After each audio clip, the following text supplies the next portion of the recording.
It is started. Okay. So, good morning, everybody. We're on the second day of our conference.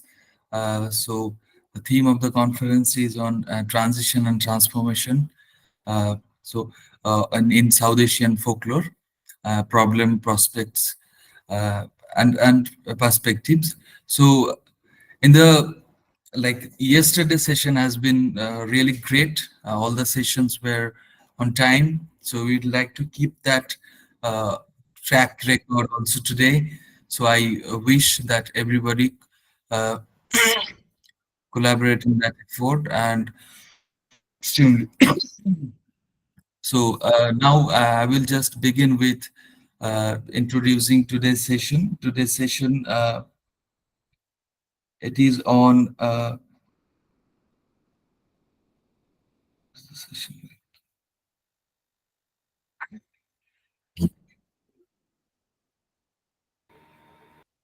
Indigeneity, rituals, and traditions.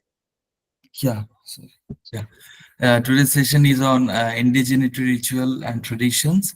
And for today's session, Pooja ma'am will be chairing the session.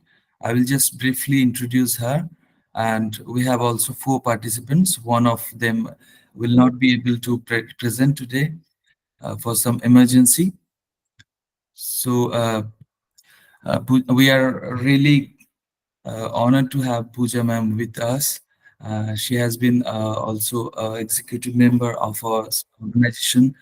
And she also has been the advisory in the advisory committee and giving us some insight about that all the throughout this preparation of this conference. Ms. Pooja Negi works as an assistant professor at the Department of English, Faculty of Arts, University of Delhi. Her areas of interest includes tribal literature, theories and literature of Indian diaspora, and folklore studies. She is currently working on the folk literature of Himachal Pradesh with a special focus on the folklore of Kinnaur, which includes multiple folk genres endemic to the region. She completed a research project on the journey of Takri script across Himachal Pradesh in 2015. She has also published articles and presented many papers at various national and international conferences. She has been affiliated with the Linguistic Society of India, the International Journal of Tribal Literature and Culture Studies. In addition, she has been invited to deliver a guest lecture also as an external practical examiner at the SGC University, Gurgaon. She also delivered lectures at the Postgraduate Teaching Center, Non-Collegiate Women Education Board, University of Delhi. So with that introduction, I would like to hand over the rest of the session to Pooja ma'am. If you need any help from us, please knock here. Yeah. Thank you, ma'am. Thank you, Mir. Thank you, Mir, for your kind and warm words. Before beginning of today's session on the second day of conference, at the outset, I would like to congratulate the whole organizing team, especially the coordinators, Mihir, Megal, Bhumika, Ritika, and pardon me if I forgot anyone's name, for the successful organization of the 3-day International Young Folkloristic Conference. Many congratulations to all. Without further ado, we begin the session. We have 4 presenters in this session, and I think one is absent. Now, each presenter will be given 12 minutes, right? 12 for the paper presentation and 3 minutes for the Q&A session, which we'll do. No, ma'am. Like for the paper presentation, they'll be given 15 minutes. 15 minutes. And, okay. yeah. And Okay. in the end, we'll have a question. Okay, 15 minutes will be for the paper presentation. Then at the end, we will have a question answer and discussion, rest of the time which is left.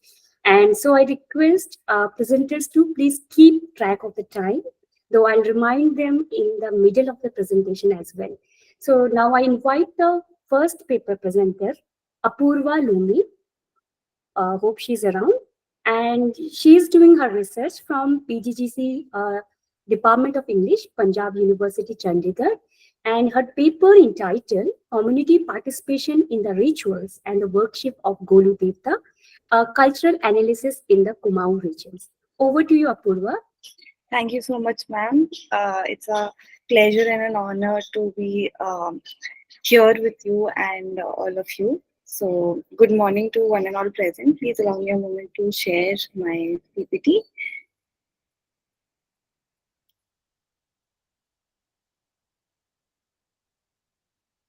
I hope you can see it.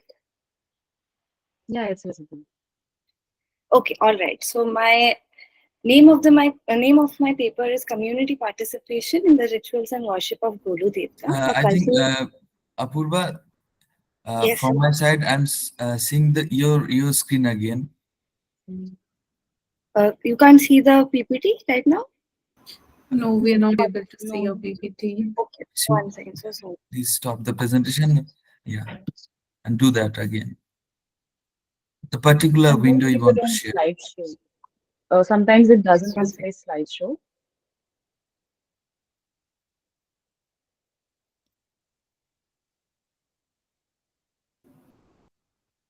Okay, I'm doing entire screen.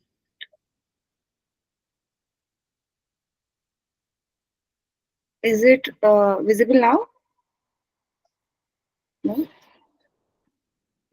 The thing is that you need to not entire screen. You need to particular window. That is your PPT. Yeah. Don't slideshow it. Just the PPT. You can click on the slides and then we can go. So, It's not showing from yeah. Is it that? yeah, it is a bit. Okay, then you share the entire screen and then go to the PPT. Yeah, I did that entire screen and I went to the PPT. Can you see now? No, you click the PPT. Madam, supposed to click the PPT. You are not using clicking the PPT. That's the problem. No, I am clicking the PPT as well. But why your face is coming? I don't know. One second, I'll join again. One second, let me allow a moment. If you want, you can send the PPT to us and we can screen it for you. Okay, Yeah. sure. You send me. Send it to that group. I think Meghal Okay. will. One second. allow me. Actually, I'm facing a few technical issues while presenting a PPT. Can somebody else take over? I'm so sorry, I won't be able to do that. Bhumika, can you do that, please? Yeah, I can try to send the PPT to me. I'll share my email ID with you. I mean, they can also share in the WhatsApp group also. Yeah, you can share it on the WhatsApp group. I'll play the presentation.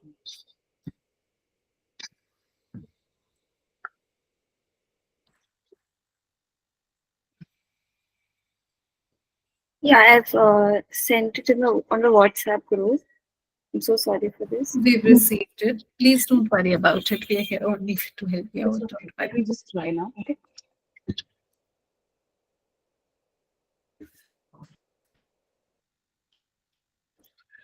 All right. Should I start? You start. Meanwhile, we will share that.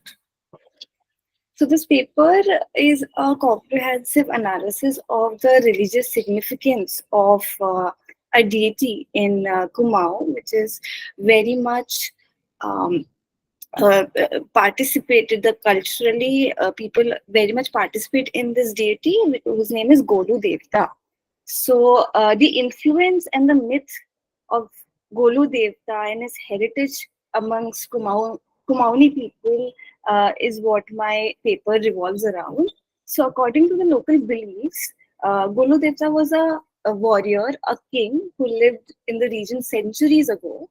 And he's known for his courage, he's known for his wisdom and sense of justice, which is very important because till date it is prevailing. People come from various cities to come and ask for his justice by writing letters to him and pasting that letters in the walls of the temples and asking for justice if they have been wrong, if they see any wrongdoing or any anything they want, any wish they want to be fulfilled. And then if the wish are fulfilled, they give or as a form of gratitude, keep a bell in the temple as a form of gratitude. So this myth includes that he is an incarnation of Lord Shiva as well, a Hindu god of destruction and transformation, and he's worshipped, and his devotion among Kumaoni people is to fulfill their wishes and dispense justice swiftly. So the myth continues, and it is the performativity of this myth that I'm working upon. Performativity is that it's still relevant. People still go to these temples. This culture has not been faded till now. People till now, if you can see in my PPT as well, I personally went to the temple and clicked the photos of how people have written the letters to the deity. So the performance theory is to analyze the ways in which community members interact with the legend and the sense of belongingness that we see amongst people, amongst community, among Kumaoni people, and the active involvement in the worship. So the paper also highlights the communal nature of Golu Devta and his beliefs, his values, his heritage. And also, it shows that the people are not just bystanders, are not passive bystanders, but they actively participate in the rituals, in shaping the meaning and significance of the practices, and also the symbolism and significance of it is so important to the locals. And the research also talks about how it really nurtures a community, because they are so involved in some kind of practices, some kind of religious worships that goes around again and again. If we can play the PPT more. So this is the Golu Devta temple inside of Golu Devta temple. And I told about who is Golu Devta and the understanding of it, the ritual and practices that happen, that also how they interact with them, and also till now how much it is prevalent. Furthermore, the studies also the understanding the transformative nature of rituals. It keeps on change. It's not very dynamic, static. It's very dynamic. It also changes with the contemporary people. The rituals also kind of change. Also, I have done personally some interviews of people and went to them and asked that what brings you to this temple still now. So they also believe in their beliefs that if we come here and ask for justice, we get it. And people also out of gratitude give many different kind of bells, many bells of ornaments, maybe gold, maybe silver. So their belief is so strong that they would go to this level, which can also be seen in the next PPTs. If you can see that I have incorporated pictures where people would just stick bells into the temples. Can you yes, so this is me personally going to and interviewing the priest of the temples, and these are the bells that you can see. The whole temple is around bells, and it shows the the roles of different oral traditions as well, how they are being transformed from generation to generation, telling the stories of Golu Devta, how he was just in his in his fairness, and till now how people seek for it. And I'm also from Kumaon region, so I also have seen many people going there after marriage seeking their blessings, after any interviews seeking their blessings. So this is a common belief that you have to go there and seek the blessing before any auspicious moment. And if we can go more ahead with the presentation. Yes, so these are the bells and the offerings that people give to the Devta. And it is just, there are festivals around it, there's jagars around it, there's so many, different kind of community bonding things that happen in this region. So this is something which people don't know about much globally or probably pan-India as well. So that's why my paper represents how this performativity is still prevalent in the Kumaon. Thank you.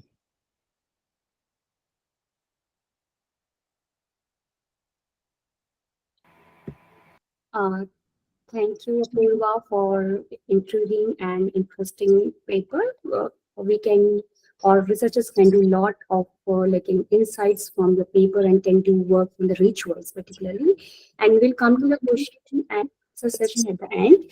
And thank you again for taking us to the land of the god, deities, and goddesses to the region of the Kumaon region. Thank you so much. Thank you so much. Now we'll move to the next presenter. I think Aparna is absent, so we'll moving to the third presenters.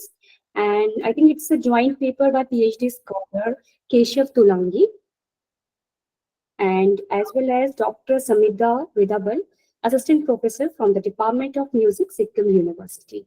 So I request both the presenters to begin their presentation. A very good morning, ma'am, and I will be presenting my paper as my guide is not present today. Okay. A very good morning to each and everyone present. Myself, Keshav Tolangi Sarki from Department of Music, Sikkim University. So I'll be sharing my screen.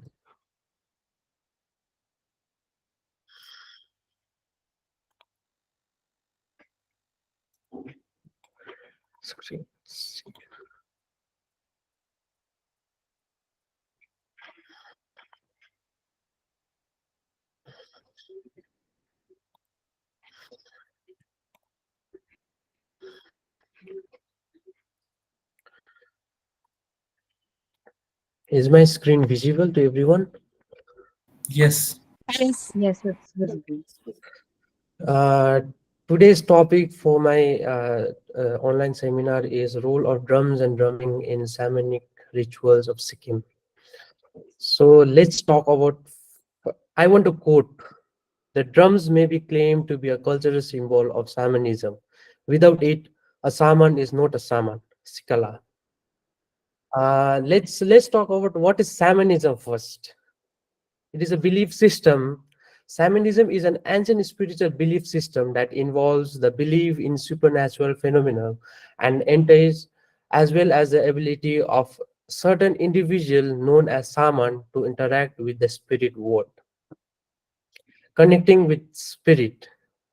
Shamans are believed to have an ability to communicate with the spirit world and to use connecting to heal divine the futures and influence event in the physical world.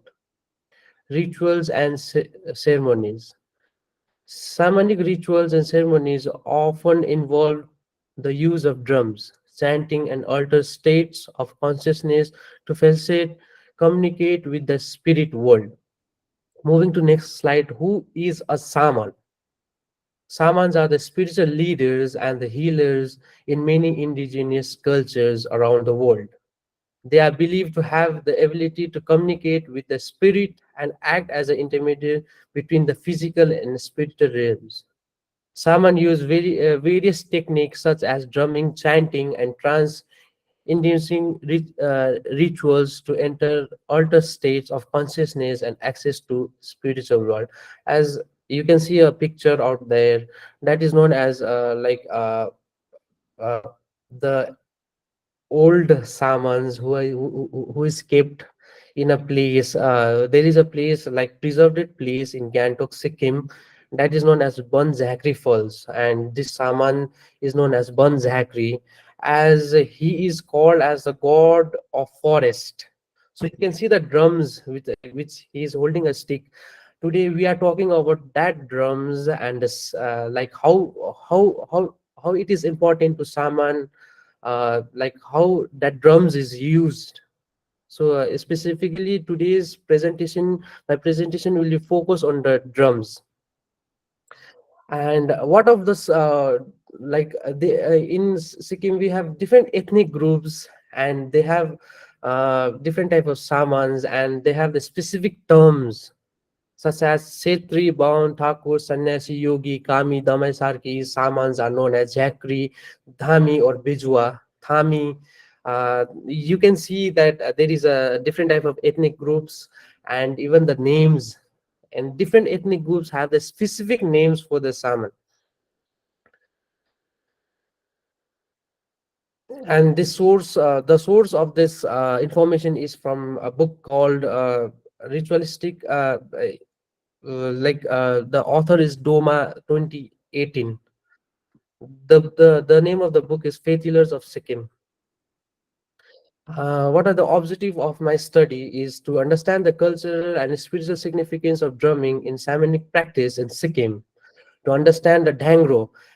Quoting dhangro, dhangro is the name of the instrument which we saw earlier as the old sama, the old Panjab has hold. To understand the dhangro as a shamanic drumming in Sikkim. What are the cultural significance of shamanic drumming in Sikkim? You can see the this photo beside that. As I have mentioned earlier, there is a preserved place for the specific for in the remembrance, or still like in the name of Banjakri.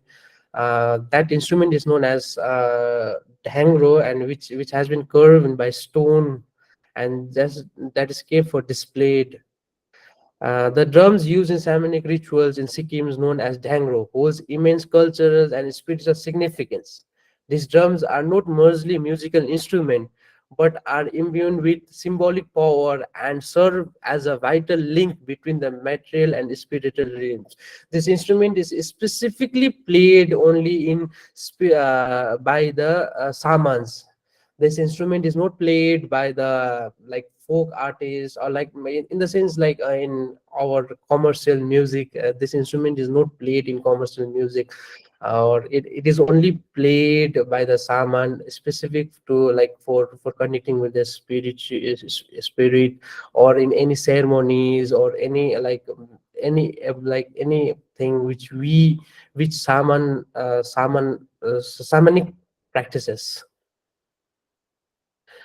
What are the spiritual significance of drumming? Shaman use drums in rituals as a medium to connect with the spirit and act as a bride between the material and spiritual world. Drumming serves as the meaning of communication between the shaman and the spirit world. Drumming holds symbolic significance, cosmology, and mythology. Dhangro, the instrument is known as dhangro. I have been saying again and again. Dhangro is a symbolic and endowed with the spiritual power. Dhangro as shamanic drumming. Dhangro is a symbolic and endowed with a spiritual power. The dhangro is a traditional drum used in shamanic rituals in Sikkim, is imbued with deep symbolic and spiritual significance. It is believed to possess an inherited power that are connect to shaman to the spirit world. Drumming serve as a means of communication. The rhythmic beats of the dhangro serve as a vital means of communication between the shaman and spiritual realm. The drum resonance is believed to facilitate the shamans connecting and dialogue with the unseen force that guides their practice. The dhangro drums act as a bridge, allowing the shaman to transverse the boundary between the material and spirit world. Through the power of drumming, the shaman can access and navigate the real means of divine, facilitating their healing and divination practices. You, am I audible clearly? Yeah, you are Yes, you are. Yeah. Please.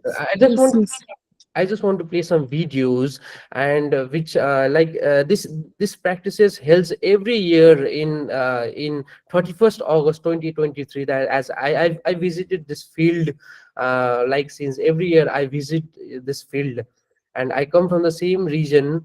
And this practice is known as the Bhadaure Purnima celebration. As all over, like all Samans comes there and practices, and they worship a lake, and it is believed that uh, all the it is believed that after this rituals, Saman gets more strength, more power,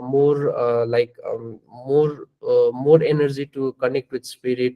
And this is practiced in like every year. This practices continues.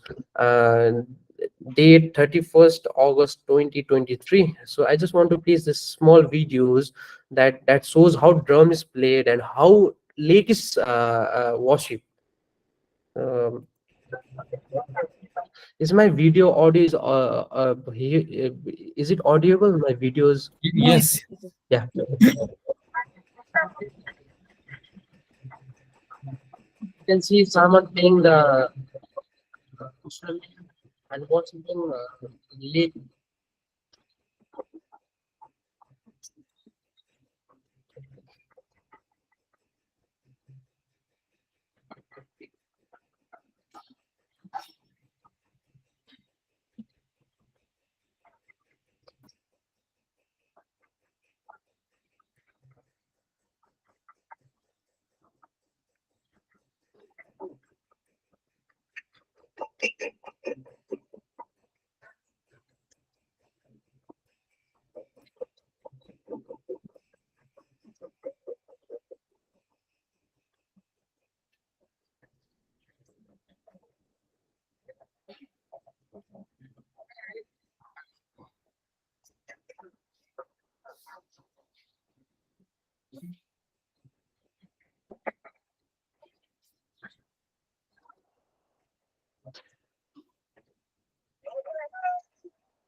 The next video is a small lady. She's also Saman. Uh,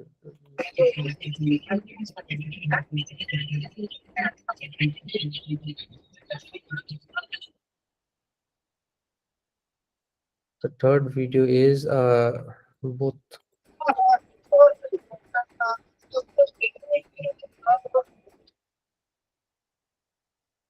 They usually chant mantras. Along with that, they play this instrument. Uh, this instrument is made by the goat skin, and it is made on a specific like the structure is very specific. And this instrument is kept on a secret place, and they don't use this instrument every day and in every time. There is a specific rituals and specific practices which usually held in like full moon or a specific date. uh, Only at that time this instrument is played. Along with this instrument, the Saman use this dress, and they usually perform as a this instrument is used as a like performing rituals.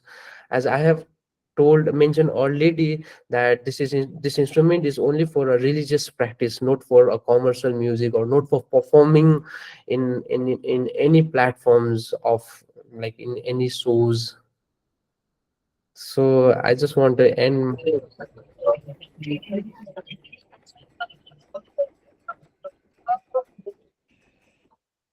And I just want to end. Thank you so much for this presentation. I hope I could connect everything in a very short time. It was quite engaging and intriguing session. Wonderful presentation, Keshav. And thank you, Keshav, for introducing us to unique rituals of shamanism, particularly focusing on the particular instrument like drum, which plays a very significant role in the rituals, right? And your actually presentation will help the young researchers to look at the one of the significant genre of the folklore, folk rituals, in connection with the musical instrument or pop, like and its significance. So thank you so much. We'll Yes, come ma'am. to the question and answer later. Sure. Thank you so much. Thank you, ma'am. Now, I invite another presenter. He's the last presenter with us, and his name is Hassan Nuzamin Ansari. Pardon me, Hassan, if I pronounce your name wrongly. And he's a junior research fellow at the Department of English, Modern European and Other Foreign Language, Himawati Nandan Bhagwana University, Srinagar, Uttarakhand. And Ansari's paper entitled Exploring the Symbiosis of the Religion and the Culture, an Autoethnographic Examination of Folk Bengali Muslim Wedding and Rituals. Over to you, Ansari. Good morning, everyone, and thank you, ma'am, and the organizer for giving me an opportunity to present my paper. So I'm just sharing my PPT.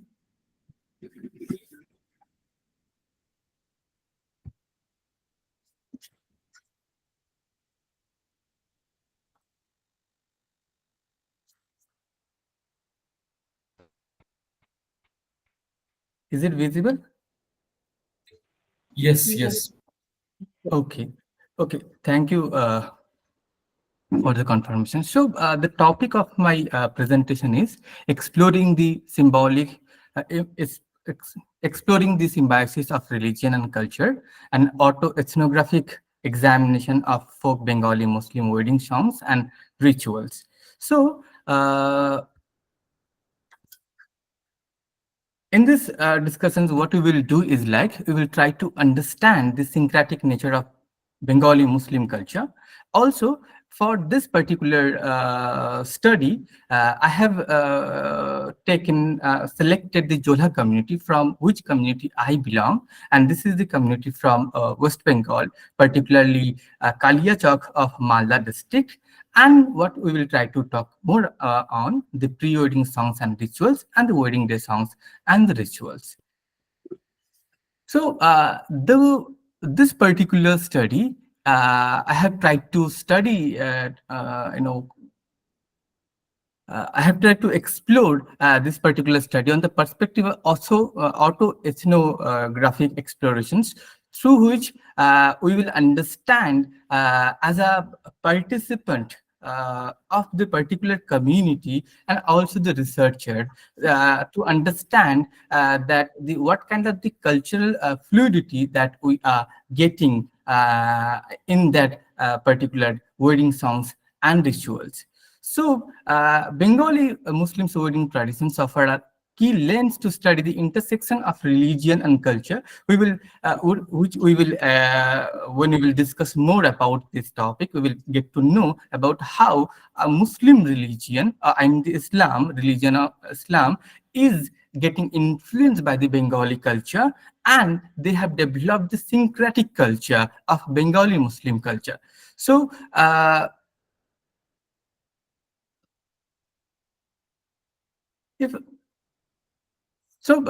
to talk about the Bengali Muslim culture, what we have to understand, in a bit, that is the culture. Son, your PPT is not moving. It's not moving. Is it now? I don't think. You save a copy, and like there's an option to save a copy, and You can remove it from slideshow if it's on slideshow. Okay, now it is. Yeah, now it's. yes, it is. Yeah. Okay. So what we have to do is now we have to understand the Bengali Muslim culture. Okay, so Bengali culture, if you see, is a predominant culture that the Bengali people who speaks Bengali follows or practices in the eastern part of India, or also in the Bangladesh. Okay, so if I see the rise of the Bengali Muslim in the in the text, Richard M. Eaton has talked about in his text the rise of the Bengali Muslim in the frontier of Bengal. He has given multiple reasons of the evolution or the emergence of the Bengali Muslim culture, but that is not our concern. Rather, we will try to understand that how this Bengali culture the Bengali culture has influenced the Muslim culture. Okay, so if I see the Muslim culture or the understanding of the marriage in Muslim culture or Islamic religion, we will see the 2 or 3 processes. That is the selection of the bride and then marriage and then the life after the marriage. So that is the thing. If we talk about the selection of the bride, as per the Islam, we will there's a 2 or 3 parameters that we have to keep in mind. That is the status of, how much the bride is religious, how much she is like beautiful or beauty, okay, how she is beauty in a sense, and beautiful in a sense. And the other thing is that the economic status. Okay, so if I am marrying to girl, if she is matching with my economical status or not. So these are the few parameters that that we need to keep in mind when we talk about the Islamic marriage. And then we have the marriage ceremony, that is the nikah. Okay, but if we talk about the Bengali culture, there's a few things that we, few customs that we get to know. Okay, which I will discuss later also. So those Bengali culture has been, incorporated by the Bengali Muslims and created a syncretic kind of culture. That is, that is the discussions of these presentations actually. So to talk about the Jola community of the Kaliachak, so this particular community, as I got to know from my ancestors, that they traveled or migrated from the some part of the Banaras to this frontier to this particular place of Malda, where they with lungi, gamcha. These are their general occupation that they do, and though the nature of their livelihood is now changed. Now they are not with the lungi gamcha, but still they are in the textile. They are making the other kind of the clothes using the modern textile facilities. So that's the present status of the community. If we talk about the pre-wedding, if we talk about the the wedding songs and rituals, here we will get more understanding about the syncretic and culture, and how one predominant culture has influenced the other culture. Okay, and that is, in my previous discussions I have talked about the process of marriage in Islam, that is the permissible process of marriage in Islam. But here, when we will talk about the Bengali Muslim culture, we will see the kone dekha, or the viewing the groom. That is the first point when the groom and his relative will go to the bride, will go to select bride. Okay, and after that, if they have select the if they select the bride, then what will happen is, like, they will fix a day for Ashirbad. Okay, and Ashirbad is not a culture. If we talk about in Islam, there's it's not a culture of Islam, Ashirbad, which this particular community calls as the Matha Bahana. Okay, so Ashirbad is like a engagement when they fixed that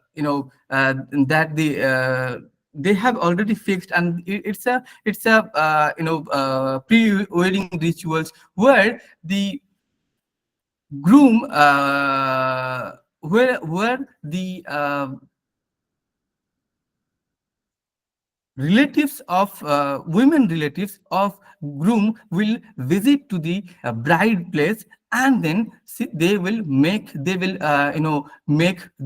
hair. Mathabana is the general translations of this particular term is like making the hair, okay, combing the hair, or also like making the braid. The interesting fact, rituals of this particular ceremony is putting aula.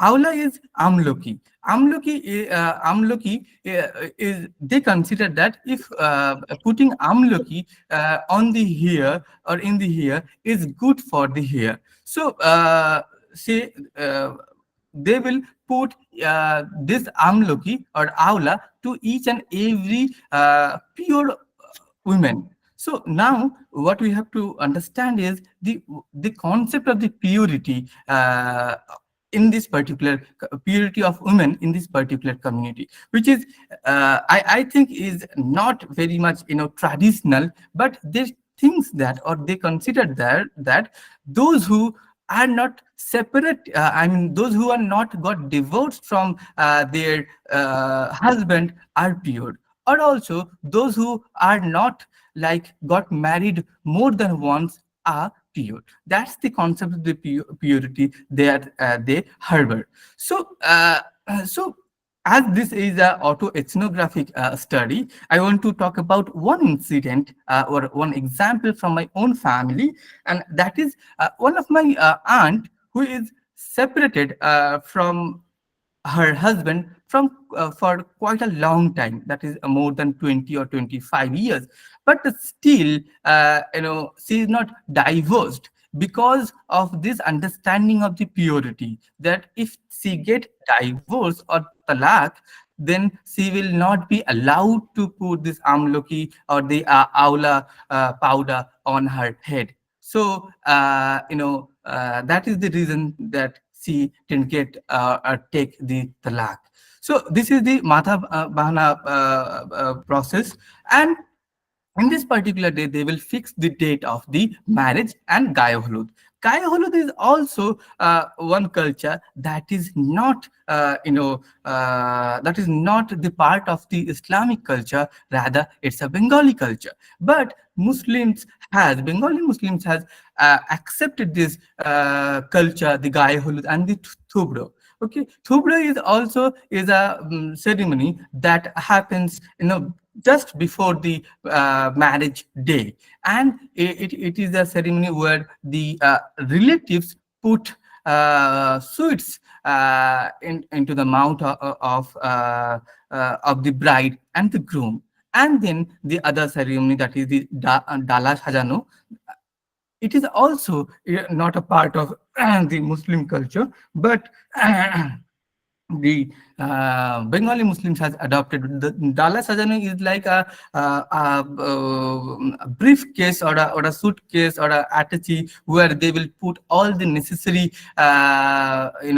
necessary things like sari and all other things that is that is very much necessary to the for the bride. So they will put those things. So this is also a culture that this is the pre-wedding rituals. Now we will look.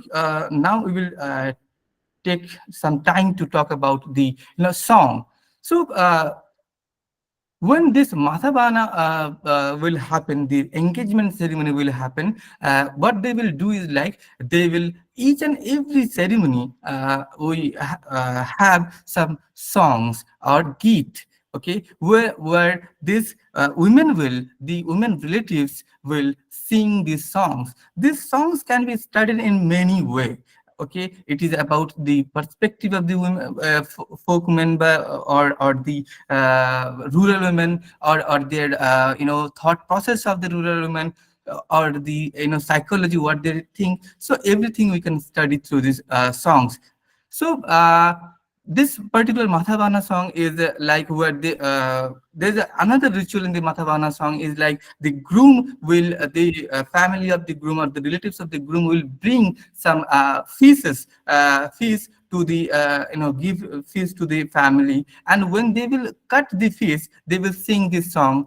And in Bangla, that is like, Mach katite ge ma, mach kutite ge ma, hasua bhenga gelo ge ma, একন চিতলের মাঝগে মা মাছ ধুইতে গেনু গে মা মাছ ধুইতে গেনু মে গে মা হাতে কাটা গোড়া গেল গে মা. So if we the rough translation is like it's on kind of the ballad kind of the understanding that she is talking about, they are talking about that we are trying to cut the face, and then the fins of the face got stuck in the finger. So they will talk about this, the incident of the fish cutting in the song. So the next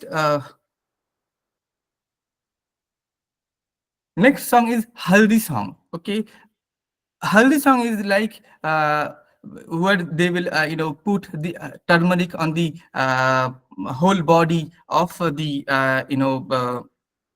both the bride and the groom in their separated respective homes, and the relatives will sing the song like holud holud kuti sonar okhole বহিন পিসি আই তোরা সাথে বাড়ি দে দিদি বুবু I তোরা সাথে বাড়ি দে হলুদ কুটি সোনার মেঝেতে দিদি বুবু আই তোরা সাথে বাড়ি দে খালা ফুপু আই তোরা সাথে বাড়ি দে.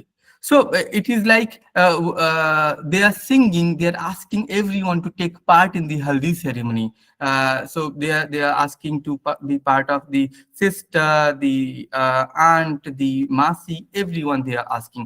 The other song, that is the thubla song, when the thubla happens, that is the putting sweet in the mouth of the bride and the groom.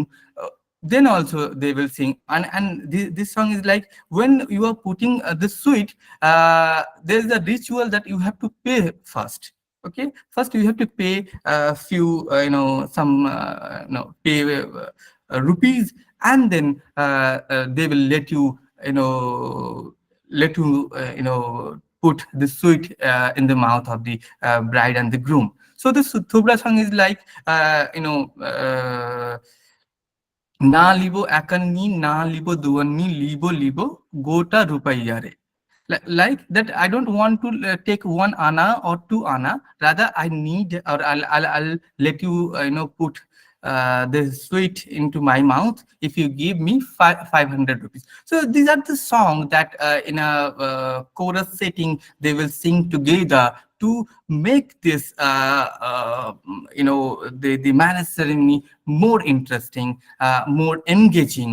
Okay, that is all about the pre-wedding day song and rituals. Now we will come to the wedding songs, wedding day songs and the rituals. So here we have the three sessions. So if we say that is the bor or bordatri boron, that is the welcoming of the grooms and his relatives, and then the performance of the BA Porano, that is the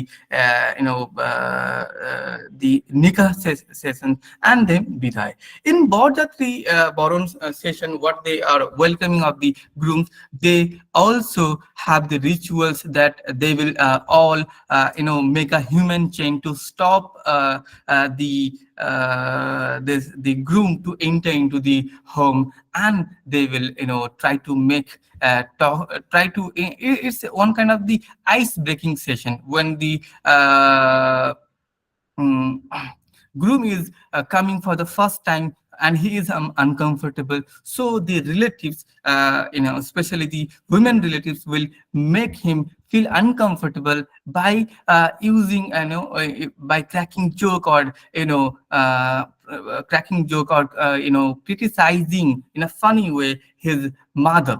Okay, so the next song, if we sing the song, it's I think one of the most famous song among this community. And also, if we talk about the literary quality of the song, is remarkable. It is I know that the song is composed by the so-called illiterate or less literate people, but the thing that we will notice in this song are the in the abundance of the simile, metaphor, and also the other literary devices like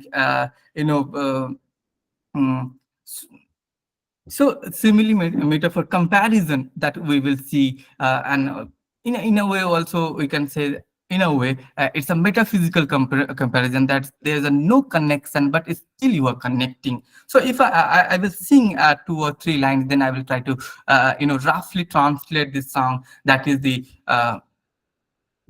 batter মায়ের চোখটা আসমানের তারাটা ধন্য লাগে রে, batter মুখে দেখা, batter মায়ের চোখটা আসমানের তারাটা ধন্য লাগে রে, ব্যাটার মুখে দেখা, ব্যাটার মায়ের নাকটা হারমোনিয়ার বাঁশিটা ধন্য লাগে রে, ব্যাটার মাকে দেখা, ব্যাটার মায়ের গানটা তেল মাখা খুরিটা ধন্য লাগে রে, ব্যাটার মুখে দেখা, ব্যাটার মায়ের পিঠটা খার খাঁচার পিঢ়াটা ধন্য লাগে রে, better mauke dekha. So this is a quite a long song, but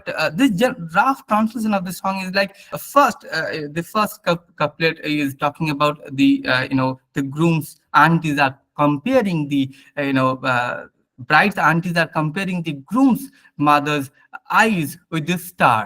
Okay, better mayer chokta asmaner tarata, comparing the eyes of the groom's mother to the star. The next thing that they are doing is like they are they are comparing the ear of the of his mother with the bowl of the oil. Okay, bowl, salt, the small bowl that we have in our house. So they are comparing the bowl with the ear, and what they are doing is like they are also comparing the back side of the mother with the we use pidha or pidi in Bangla. That is the low wooden seat that we generally use to wash our wash our clothes. Okay, so this is a in a way funny or also like violently yoked together images that they use, and what happens is like when the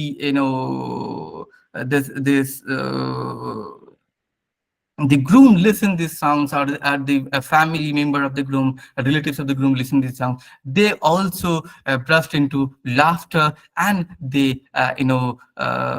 feel welcomed. Okay, in the family. Now after that, what happens is like when the bor boron or bor jatri boron or welcoming season is end. Now after the Juhur namaz, that is the midday prayer, then the nikah ceremony takes place, that is the biye parano. Then in the evening, what happens is like the bidai. Bidai is the we understand the how it is painful for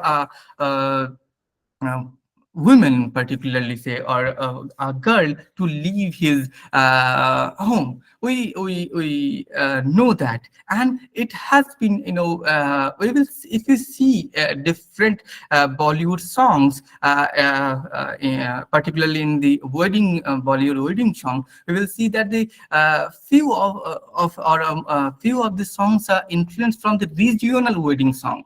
Take the example for the song Buchhasa Khan Muska, that is the Dilbara song in Raji movie. That is a Kashmiri song got in and it has been adopted in the Bollywood song. There's another song, if we remember, that is the Sasural Genda Phool, written, the lyrics credit goes to Prasun Joshi, Sasural Genda Phool. But the original song is from the Chhattisgarhi language, or Chhattisgarhi folk song. So if we talk about, which I'm going to sing now for 2 or 3 lines, I think it can be produced, or if anyone from music production can take this song also for urban folk, urban folk creations of the song. So where it's a conversations between the daughter and the grief-stricken father, where they are talking about that, don't let me go. The daughter is saying, but the father is saying, no, you don't have much time, or it's over. So this song goes like this. Uska nodir maje, surma nodir maje, oji babjan kisher bajna baje arke. Uska nodir majher beti, surma nodir maje, ore beti bihar bajna baje arke. উস্কা নদীর মাঝে জিবাব যান, সুরমা নদীর মাঝে, ও জি একটু নুকাইতে পারবা জিবাব যান, ও জি একটু ছাপাইতে পারবা জিবাব যান, তোমার কলিজার মাঝে আর কে, ও জি তোমার বুকের মাঝে আর কে। আর কি নুকাইতে পারি রে বেটি, আর কি ছাপাইতে পারি রে বেটি, ওরে বেটি আমার কলিজার মাঝে আর কে। So it's a heart-wrenching conversations between the daughter and the grief-stricken father, where they are talking about that, please hide me behind your heart, and the father is saying, no, there's no time, it's over, so I can't hide you behind my heart. So that is all about the syncretic understanding of the Bengali Muslim culture and the song. And I think if we take this discussions and the songs, and also through the songs also we can understand the community, also the particularly the women and their how they are living their society. So this is all about this session. I think I know it got a bit longer, but thank you for bearing with me. Thank you. Thank you, Ansari, for your brilliant presentation and very engaging session. I must say it's a well-researched paper. Congratulations to you, and your actually presentation will help the researchers to look at the songs and rituals from different aspects, as you brought the issues of the assimilation, syncretism in the global era, as well as you bring up the many aspects of the songs, as well as particularly focus on the literary quality, which is in a way unique and different to look at the songs. Thank you so much. So with this, we have done with the all presenters presentation. Now, before coming to the QA session, comments and observations, I'll sum up the presenters' presentations one by one.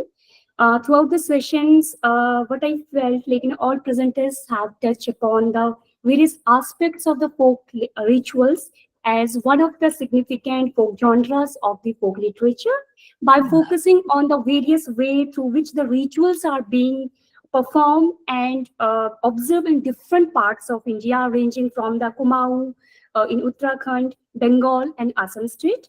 The paper also offers a various perspective on rituals, deity worship, rituals, songs being performed during the wedding and the musical instruments like drums. All right. And for this, most of the presenters have followed the ethnography method, comprising the field study and documentation for their research. Now coming to each one's presentations, by focusing on first presenter. To begin with the Apurva's presentation, in her paper, she focused on the folk rituals of worshipping Golu Devta, or a deity, we can say, from the Kumaon village of Uttarakhand. And in this regard, she highlighted the two pertinent issues. First, she talks about the significance and the role of the Golu Devta in the cultural landscape of the Kumaon village, or sorry, Kumaon region. Second, she focuses on how does the community participation contribute to the participation and adaptation of the folklore and religious tradition rapidly changing in this world, changing the dynamic nature she's talking about. And the methodological approach she has adopted in two ways: the ethnography study through the fieldwork and interviews in the Kumaon region, as well as she also approached the performance theory to analyze how community members somehow engage with the legend of the Golu Devta through rituals, storytellings, and the other forms of cultural expression. And while I was listening to her presentation, I was trying to understand if there is any connection between the Jagar tradition, which you have mentioned in the picture, and the Golu Darbar first. Second, my question is, what kind of problems are associated with the people, particularly belonging to the insider and the outsider community in terms of performing this festivals, and is there any nuance in addressing the issues while how they're looking at Golu Devta? Now coming to the second presenter, Keshav Tolangi.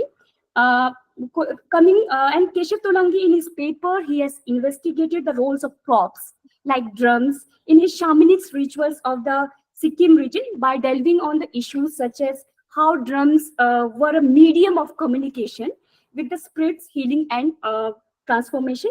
And he also focused on the various drumming patterns that can be identified and differentiated from the ceremonial practices observed in Sikkim. For instance, he focused on how the drummers with the rapid rhythmic beats includes or induced in the trance-like state that takes, and how it can help, how the shamanism to communicate with the spiritual world that is there.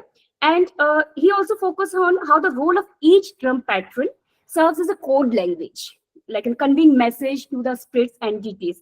So my question to Keshav is, just want to ask if any of the musical instruments are being used to have same effects with the while performing the shamanic rituals. And second is, what is the role of gender, particularly? Are they allowed to participate in the rituals? Because if we look at the rituals, traditional rituals, women are usually not allowed to perform. So while we look at the videos, we saw the women. So to what extent women are being allowed to perform the role? Now coming to the third presenter, that is Hassan Nizamuddin Ansari. His paper actually presentation engages with the cultural practices of the Jola Muslim community of the Malda by focusing on the Bengali Muslim folk wedding songs, by highlighting the issues of the cultural fluidity, social religious syncretism, culture dynamism, and through the process of integrating multiple or cultural influences. In this regard, Ansari focused on how auto-ethnography is employed to examine look at the rituals as well as songs. And to endorse his argument, Ansari also focused on the American historian Richard M. Eaton's arguments by emphasizing the major, I would say, demographic shift in the frontier of the Bengal, which is an outcome of the Muslim populace and catalyzing the evolution of the syncretism.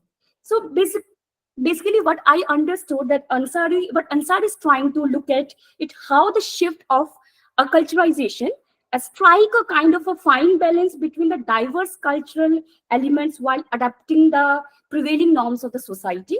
And a kind of a syncretism will be looked at in terms of the simultaneous flow of the traditional as well as the modernity. So my question to Ansari is, I was just wondering, what kind of nuances they observe in terms of wedding songs performing. Is there any specific change in terms of nuances, particularly the wedding thematic issues, style, and expression of the song's performance? This I want to know. I mean, how songs are kind of responding to the changing nature of this culturalization. First, and the second question is related to this previous question, what are the relation of the old wedding singers and generation? What are their reaction and as compared to the reaction to the young generation regarding the change, like, how they're assimilating, like, our old generation are looking for the past nostalgia through the songs, or how young generation are responding to it. So these are the questions which are coming up in my mind while I was listening to all the presenters presentations. And before I ask them to answer my questions, I must congratulate all the presenters for their wonderful presentations, and that engages with the diverse issue of the folk rituals across the nation, and which will surely benefit to all the participants, young researchers like us, in terms of their research interest as well as engagement. So now the platform is open for the discussion as well as the question from the participant sides as well. Thank you so much.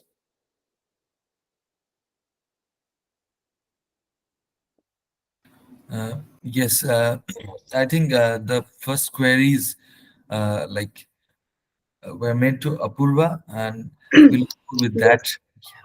Yeah. So, coming to your first question about Jagar and this tradition, I would say Jagar is an umbrella term to this tradition. It is a kind of Jagar where deity is called, and the oral traditions are passed on to generation and told about that, what stories there were according to the priest, and what are the myths. And in Jaga you see that people are the deities are called, and there are an extensive ritual which is a bit different from this, but I would say it is just an umbrella term to this ritual. And coming to your second question about the limitations of this practice, it is first of all accessibility, because there are only few temples in Kumaon region as well, which caters to Golu Devta. One is in Almora, one is in Champavat, and very limited number of temples people can go to. So that is also one thing, that globally or pan India people cannot access it that much. And also the superstition comes along, that it is a superstition to believe writing letters and asking for justice. So that is also one limitation that we can see. And yeah, that would be my answer. Thank you so much. Okay, thank you, Apurva. Pooja ma'am, would you like to respond to this? You answered the question, my questions. Thank you. Okay. So Apurva, if you allow me, just I have some general query. Yeah, sure. Like we see in our region, people, like, there's a affectionate kind of treatment to the god also that happens in Hindu religion. Even in my region, people do, like, Gopal is there, the concept of Gopal. You feed them, and also Golu is a name that already, like, many people like do it with that some affectionate notion. So is it that, like, I'm not getting it properly, being a non-native? So the name sounds very affectionate and a very a nickname, kind of a nickname, but it is not. It is Golu Devta. It's also known as Golju, or it is a Pahari word that you call Golu Devta. It's not because of like Gopalji, like Yes. Krishna. No. It is just his name because he was a king once. So his name was Golju. With time it converted into Golu, and All that. right. So it is Thank not. you, thank you so much. Yeah. So, sorry. Now we will move to Keshav, I think. Yeah. Yes, thank you, ma'am, for the question. First of all, I want to highlight about gender. Till now, I have not seen any gender biasness in shamanism, because I have come across to very old lady shamans who are still there practicing healing, and I don't think so. There is a shaman should be a male or a female, because I have not yet encountered this or not yet have come through this. And second question, ma'am, accompaniment over any other instrument, right, ma'am? Yeah. Yeah, there are other instruments which are accompanied along with the percussion instrument, that is dhangro. The name of the instrument is you can use as bell. Copper plates. Copper plates is also used to accompany the instrument, and even some symbols, the two big symbols along with that we usually call as jamta or like any symbols, that is also used to accompany this shamanic practice. Uh, those are the main. Dhangro is the major instrument which we usually kept as and in a top. And I'm I come from the music background, so my specific topic itself is only focused on that instrument. And one more question I can see on this comment box by Mr. Mohan. I have what are the connection between Banjhakri and Dhangro? I have come across some of the jackeries, some of the samans who has been encountered by the Ban jackery. What I have heard, that is oral tradition. Like in olden days, in ancient days, Ban jackery used to take a child from a village, and he used to teach all those mantras, chantings, and playing of drums. And he usually keep used to keep the child for 7 days, 21 days, or even 3 months. And he was I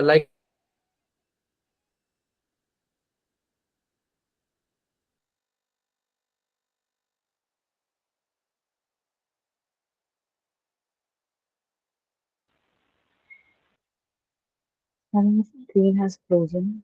Yeah. I think Keshav, if you can hear me, we'll go to the next participants. You rejoin and answer the question again. I think your connection is broken right now. So we'll move to Hassanuzama. well, Ansari. I lost my connection. I'm really Oh, okay. okay. Hassanuzama, Should I please. continue or Yeah, please, please. yeah? And still some samans are still alive regarding this banjhakri. And still they have practice, like they usually teach the. And even being a saman, like you have to be selective, like you have to have some of the a normal person cannot be a saman. Even you have to have some instinct forms and or spiritual thing, which I guess in deep, I cannot explain many things in deep, but yeah, you have to be a selected ones. Then only you can be a shaman. A general person cannot be a shaman. I cannot be a trained shaman. I cannot go and have some lesson for shamanism. So, but I can just see and observe things, but I cannot be a shaman. Like you have to be a selected one. And I guess I have answered my question. Is there any other question so that I can be I can answer that?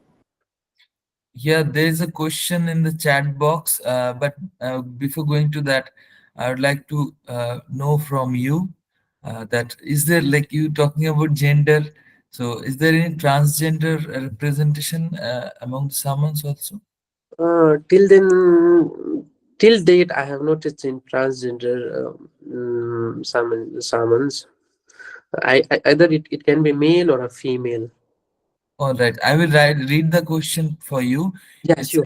It's from Ananya Sharma. My question is to Keshav. In light of shamanism, have you looked into any similar cultures of shamanism from different region to Yeah, associate the importance of the drum? yeah. Recently, I went to this Arunachal for a paper presentation in shamanism. So I got an opportunity to be with the Saman in and around with these various small tribes. Even they have this specific tribe or drum thing with a big long like a long thing like a dholaka type of thing, but quite big. So even those instruments were used used for shamanism. Yeah, I guess it is interlinked with different ethnic group, with different ethnic tribe, because every ethnic group somewhere they are connected with this animism practices. So somewhere each and everything is interlinked. So I guess I'm even I am in a process of learning. uh Even I'm in a process of learning, and even I'm going more deeper in this. Maybe in further I can explain more things, but till now, till my knowledge, so I hope I could answer those questions. Yes, Pooja ma'am, please. You're muted, ma'am. Now, yeah, Okay, now, yeah, it's good. now I have some questions from Ansari. If we could, is he available online or is okay? Ansari, your voice is not audible, I think. Okay. Now I think it's I'm audible. Yeah. Yes. So I have asked you two questions. Yes, ma'am. Yeah, I got that. Yes. So you have asked me about the expression, acculturations and expressions, and how the particular, how the shift and how people has, how in the new culture, one, the shift, we find the shift. So talking about the expression, that is there.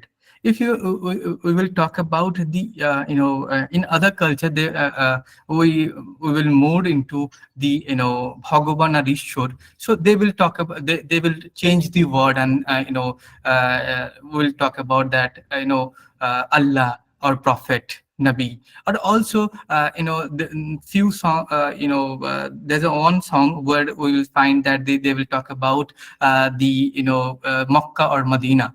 So it is all about about the making or turning something into giving its own shape of in particular community. So there's also when they will sing, they will not use any instrument, because generally if we perform song, what happens is like we use instrument. But in this particular community, they are not using the instrument, though the singing is not also permissible, but still they will sing, but also not use the instrument, as it is not also permissible in Islam.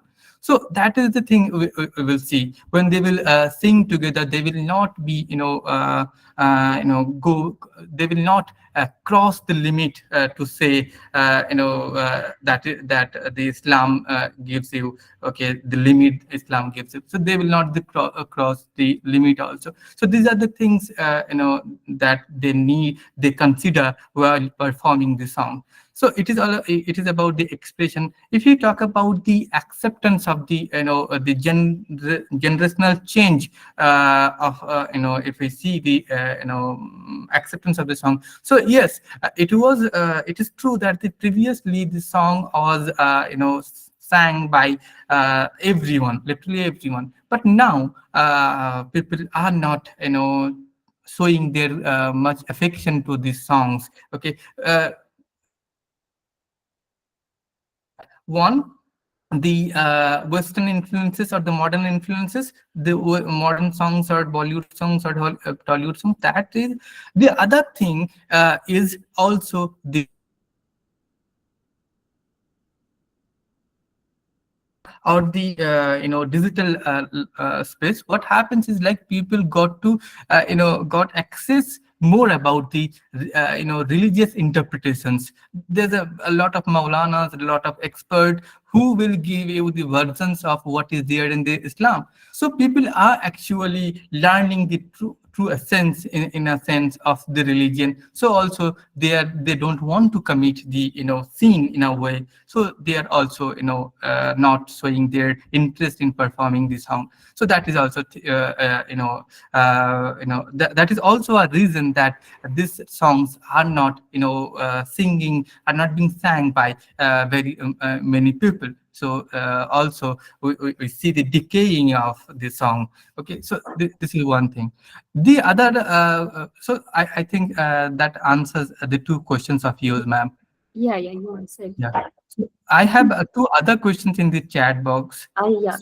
Yes. So one from Alia Chaudhary, ma'am. and she talked about the references of the particular source, that the beauty, okay, the criteria of the selection of the bride in Islam. So if I talk about the references, so in uh, we know that is two scripture that we mostly follow, that is the Quran and the other scripture, not scripture, rather interpretation, that is the Hadith. So in Sahih al-Bukhari, book number 62, Hadith 27, in that particular hadith also we will find the references of the four criteria, and one of which is the the beauty of the bride, in the as a parameter of the selections of the bride. So that we get from the particular source. The other question she has asked, the concept of the purity in regard to women in Islam. So also the if we talk about the women, purity of women, so it is it is if you talk about the purity of women, so I have to I don't have very limited knowledge in this regard. But if we see, there's a concept of mahram and non-mahram people. Like mahram is those who are relatives. Okay, so you only can accompany with those blood relatives, and those who are not your blood relatives, the women cannot be cannot communicate or talk or be in company with. So if they are doing that, in a way they are losing their purity, or if they are having the extramarital affair, so that is also a way that women loses purity in the parlance of Islam. So these are the things that that have been asked to me. Yeah. I think all questions are answered by participants. And if there is no question, then I hand over the session to organizing team. Okay, Ma'am, for Hassanuzzaman Ansari, there is a question from Ritika Roy. So also Neetu Tyagi. So you have a lot of questions. Okay. Also, I mean, a lot of questions. So as we have 5 to 7 more minutes, so we'd like to attend. We'll deal with the questions. Yeah. Shall I read the question or answer? I can read it for you, ma'am, if you wish. Whatever you wish, ma'am. You read them. Yeah. Mr. Ansari, do you feel in the era of globalization, rituals are assimilated and original essence of those rituals are replaced?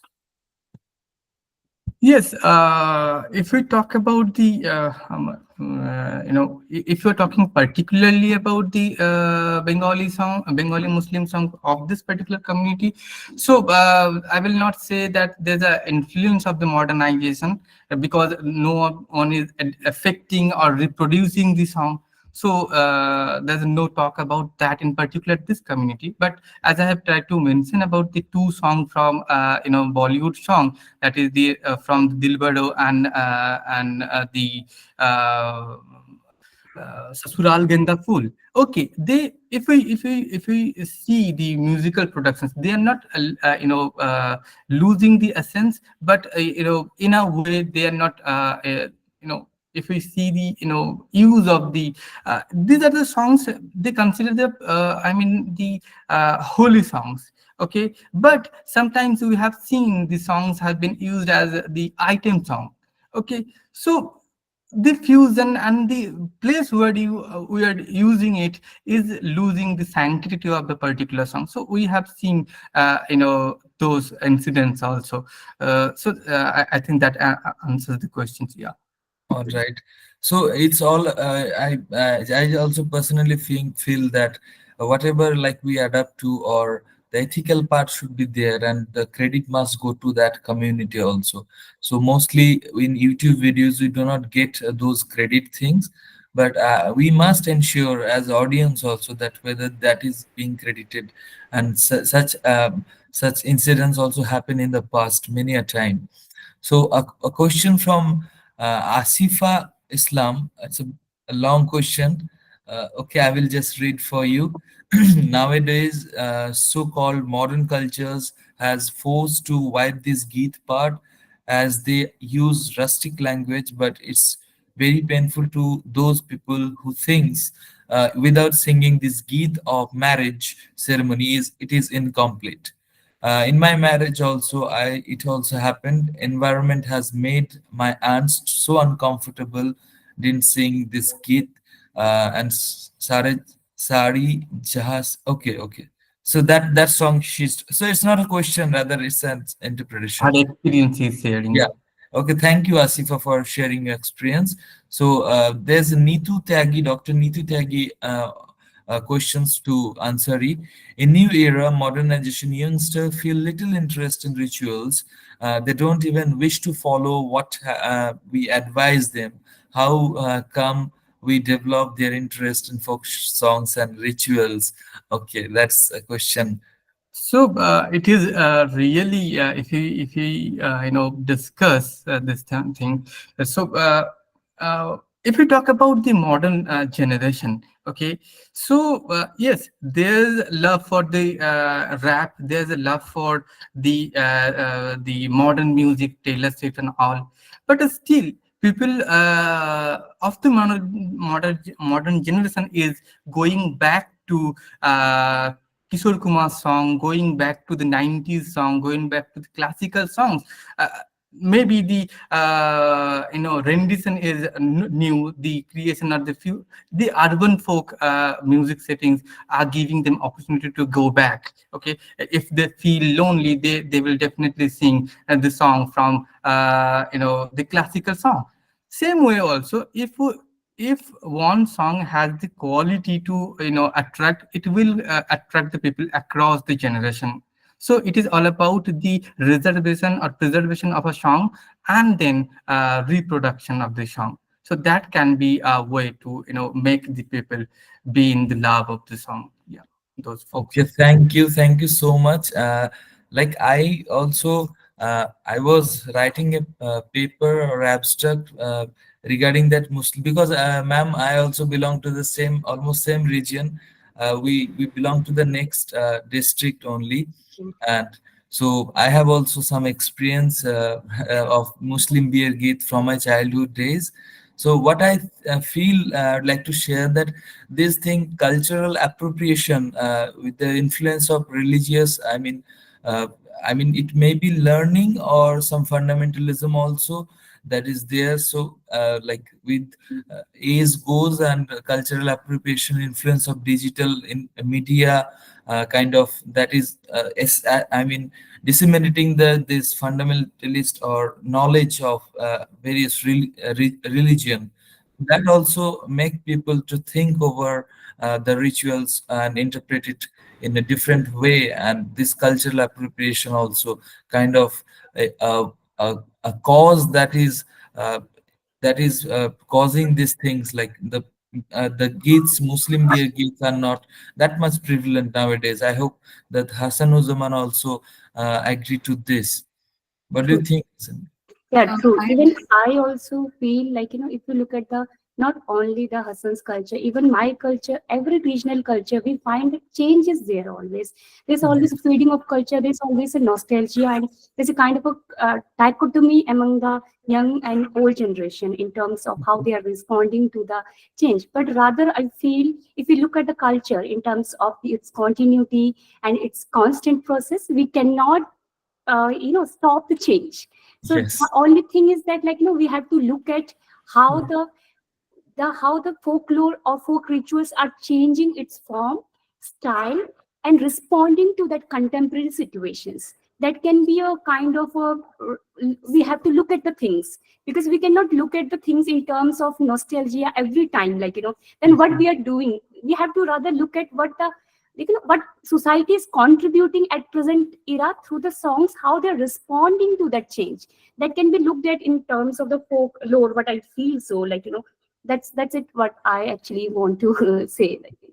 Okay, so with this, we cannot take any more question. I know that Chaiti has some question. Chaiti, I would like to I know Hassan personally. If you have any question, please do let me know. I will share his mail ID.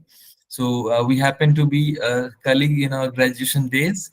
Uh, so with this, I would like to conclude this session as we have 2 minutes more left for the next session.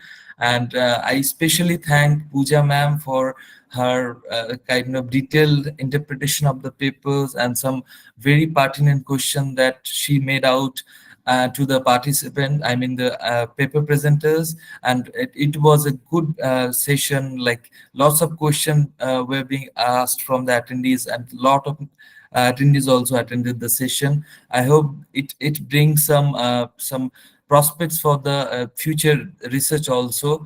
With this, I would like to thank our co-coordinators for this session, Bhumika Singh, and also other coordinators present here, and the volunteers. Thank you so much for being with us. We'll now move to the next session. So please stop the recording.